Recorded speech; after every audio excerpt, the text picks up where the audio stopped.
So a little while ago, I migrated to Kingdom 254 or 1254, and since then we've had a high-level Imperium KVK, which we won. And in this video, I thought it would be nice to tell you a little bit about what it's like to be in an Imperium kingdom compared to other kingdoms, and what makes Kingdom 254 so much fun to be in. So stick around.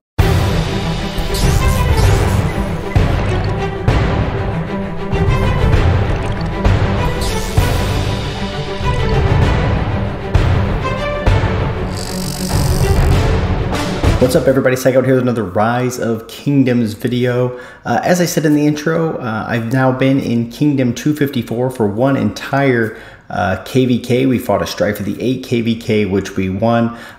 There was tons and tons of action in that KVK. There's a lot of really cool stuff. I would recommend checking out Chisgle's channel if you wanted to see some of the action from that KVK. He did a lot of live streams where there was lots of action there. So look, in this video, I was going to talk a little bit about what makes Imperium kingdoms pretty different from other seed kingdoms, and also talk a little bit about what makes Kingdom 254 kind of special, in my opinion. So look, I've been in A seed, B seed, C seed, D seed. I've been in pretty much every kind of kingdom you can imagine, and all of them have their own uniquenesses. Look, I've been in some other fun kingdoms that I've recommended on this channel before that people go play in if they're looking for a lower seed kingdom. But Imperium kingdoms are really quite different, and I thought in this video I would talk a little bit about what makes them so different. So one of the things that makes Imperium kingdoms so different when it comes to KVK time, when it comes to fighting, is that there's pretty much constant action all of the time. There's always fighting going on. There's big fighting going on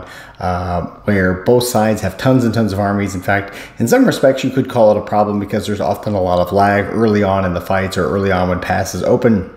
But there's always action in these kind of big KVKs anytime you want to log on. And that's what I think is really, really important, is that when you log on, when you say, hey, I've got some time right now to play Rise of Kingdoms, when you log on, there's going to be fighting. You can get your kills in. You can get that activity that you're looking to play in those KVKs. Whereas in some lower seed KVKs, sometimes you log on and there's just nothing to do. The only thing to do is to burn flags and to stand around, and there's just not much action.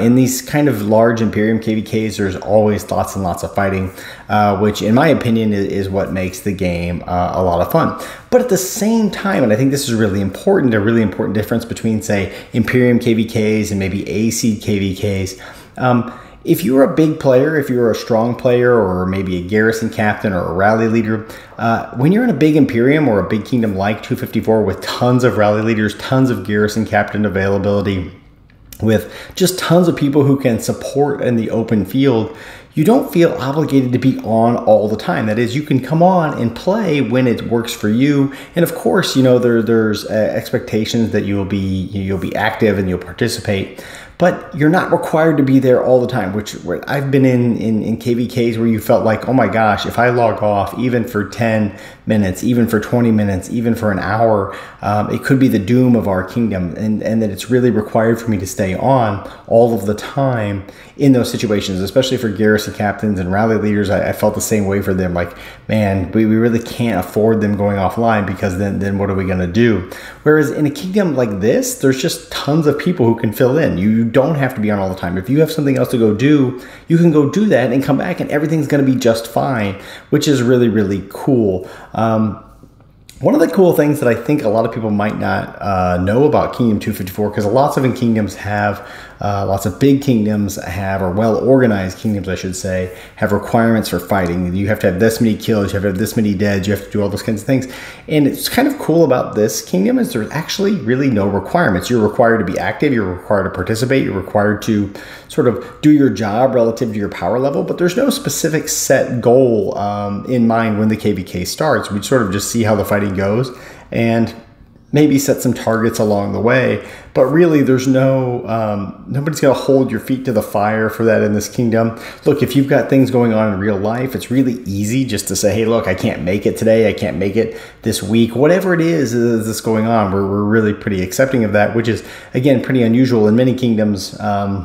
if you don't hit your targets, you have to pay big fines, hundreds of millions of gold, or you can't participate in a whole bunch of things. There's really massive penalties, and here those penalties really only come into play if you really are not participating, if you really are costing us a lot in terms of our Imperium power, and if you're just refusing to respond, refusing to listen to the feedback that we're giving, or even communicate with us, and if you do that, then there are penalties. But look, everybody else is pretty much welcome, and if you can't hit those targets because of something that's going on in real life, everybody's like, oh, that's cool.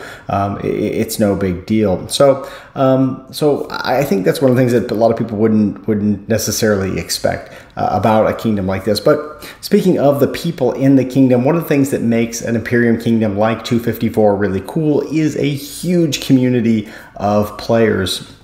During our last KVK, we were in voice chat, and then it's really cool during fighting when everybody's on voice chat. And when I say everybody's on voice chat, at times we had more than 250 people in voice chat on Discord, all communicating and coordinating. Of course, 250 people aren't talking all at once. Obviously, most of the war leads are doing the communicating and the coordinating, but it's just so cool to be able to coordinate so many marches. I mean, if you're talking about a Strife of the AKVK with Season of Conquest technology, where people have 6 and up to 7 marches, and you've got 250, I mean, we're talking about thousands of marches that are actually being coordinated and moving around all at the same time. As part of a single kingdom, and look, we did some really cool things because of that, because we could move our marches to certain places, we could march through enemy territory at particular times and grab certain objectives that we were trying to go for. I think that's a really, really cool thing that you can do in KVKs like this. But another part of the community that makes it so cool is not just the ability to talk and communicate on Discord during the KVK, during the fighting, but there's also tons of talking and communicating on Discord that goes on outside of KVK. Like right now, we're in the off season, and people in this community or in this kingdom really like to play a lot of other games. They're not just, of course, we're really dedicated to Rise of Kingdoms, but there are other games that people play, and they talk about those games, and they play those on other platforms and other mobile games, and they talk about how they're playing those. They play them at the same time. They live stream with each other. There's just a really strong community around playing together and enjoying time with each other, which I think is, again, something that makes this Imperium Kingdom 254 really a lot of fun. One of the other things that I do really think sets this kingdom apart, of course, there are other large kingdoms out there where they might have that kind of community, is the commitment that this kingdom has to actually making our kingdom better and making our individual players better. So just a couple of days ago, we had a town hall meeting. It's the second town hall meeting I've attended. This is driven by our Alliance Live, and I think the other alliances have something similar, where basically you can come and you can talk to the Alliance leaders. We review the previous KVK. The Alliance leaders give shout outs to people who were particularly successful, particularly achieved a whole lot during that KVK. They are open for questions, and so you say, well, these are the things I want to know. What should I be doing next? When's our next KVK? All of that kind of communication is done in these town hall meetings, which is, again, is a really cool thing that we offer. And then at the same time, one of the things that we also do is individual level account and member development. So if you're saying, man, I'm not sure what I should do with my account next, which commander should I work on, what talent builds should I use, what gear should I work on next, should I try to special talent this gear, should I go for this other piece over here, which Season of Conquest accessory should I work on first? All of that kind of stuff we actually do with individual account members. So last season, you could sign up for a time where somebody from the leadership team would meet with you one-on-one, review your account. You could share your screen with them, and they would talk about, okay, these are the things that you might want to work on next. They'd look at how many gold heads you had, what city skins you have, what kind of role you're looking to play in the kingdom, and put all that together to help you come up with a plan for your own account's development so that you can grow as a player, which I think is really cool. Another thing I'll say that I think makes a kingdom like this so much fun to play in, and it's so good for individual players, is event timing. So we're up 24/7. I mean, our kingdom is active 24/7. There's always something going on. There's always alliances that are active. And that means for events, there's really, it can be really important. So if like Carrick Ceremony is coming up here pretty soon, I think I could pop this up on the screen. In Carrick Ceremony, there's those bosses. And let's see, let's check the event calendar here. Pretty sure I saw it. Yes, there it is coming up. those bosses, look, if it doesn't work for your time, you'd have to miss out on the bosses. If your alliance was going to kill those bosses at a time when you were sleeping, man, you couldn't get in on that action. Well, with this kingdom, because there's so many different alliances, they actually schedule them at different times. In our Discord, the schedule's posted, so you know what alliances are going to be doing the bosses at what times, and you can actually pick a time that works for you to join that alliance and kill the bosses. Same thing with Silk Road and other kinds of events like that. You can find a time that works for you, so it really helps you individually grow your account as well, which is really cool. And the other thing that I think is cool, a lot of people would assume that in a kingdom this large, that all of the mightiest governors would be totally fixed and only the mega biggest whales would get those. And that's actually not true, which was really a big surprise to me. Actually, anybody can win MGEs. So a couple things. So sometimes we do fix one, like if there's a brand new commander who's clearly for garrison or clearly for rally, we will fix those for our garrison and rally leaders. But one thing that's really nice is that we say, okay, if you get a fixed spot in an MGE, you can't compete in the future MGE. So you might get one fixed, which sounds nice, so that you can unlock that commander, and then we're going to expect you to put gold heads into that commander and expertise that commander if you're a garrison or rally leader. But for other people who say, hey, I just want to unlock that commander and start working on them slowly, all of the other MGEs are free for all. And regular people win those all the time. You don't just have to be some huge whale to win those MGEs, which I think a lot of people would be surprised to hear that in a kingdom of this size. So there's lots of access to those commanders as well. So look, overall, I think this kingdom is a lot of fun. We had a great time in our last KVK. We won our last KVK. But the thing is that makes this kingdom pretty cool is we don't really even care if you win or you lose. We just want to have fun during the KVK. In fact, Kingdom 254, I think, lost like 5 or 6 straight KVKs before this.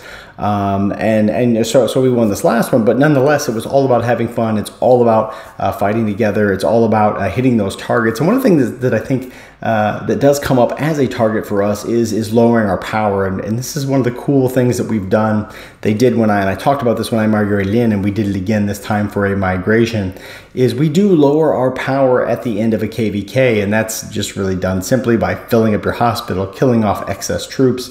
You get half of them back after the KVK ends anyway, and getting yourself low enough that other players can come in. I think that's really cool because we're always bringing in new players and fresh blood into the kingdom. Now, our migration unfortunately just ended before this video came out, but we're going to be having another one after the next KVK. Almost certainly we'll be bringing in new players, and that's what we do as a kingdom. We said, well, we want to bring in new people. We want to keep growing. We want to keep excitement happening. So we are going to bring our power down quite a bit lower. I think I was around maybe 60 something million power or something like that at some point here, so that we could bring in lots and lots of players. And of course, all of us do that. Everybody commits to that. And I think it just being able to commit to that makes it a lot of fun for everybody, for the players that have been here for a long time and for the players that are coming forward. So look, it's a really fun place to be. If you're looking for a kingdom to migrate to, I would suggest looking into Kingdom 254. After our next KVK, we'll almost be certainly doing another migration. I'll put a link down below to our migration Discord if it's something you're interested in. And you can join that migration Discord at any time, even now. And then when the migration comes up, you'll be alerted. You can apply. We're really cool about bringing people in who want to be active. I mean, I can show you a little bit here. I mean, right now we're currently in just fort mode. And so this is just from like, I don't know, the last 20 minutes or so. Okay, so some people have made some purchases here. Let's see how far back. I guess it goes back maybe an hour. It's maybe 55 minutes, but you know, here's some forts that we've knocked out, and we're just kind of just knocking out forts all day long here. So look, there's a lot of activity, there's a lot of action. It's a lot of fun. Even if you're not playing Rise of Kingdoms, we're playing other games together and hanging out. So look, I think that's the main differences between a super Imperium kingdom like 254 and other A, B, C kingdoms, which again can be a lot of fun. It's just a different kind of fun. And if this is the kind of thing you're looking for, I would encourage you to check these kind of kingdoms out. That's it for this video. If you like this video, give it a like. Don't forget to subscribe to the channel. Thanks so much for coming by, everybody, and I will see you in the next one.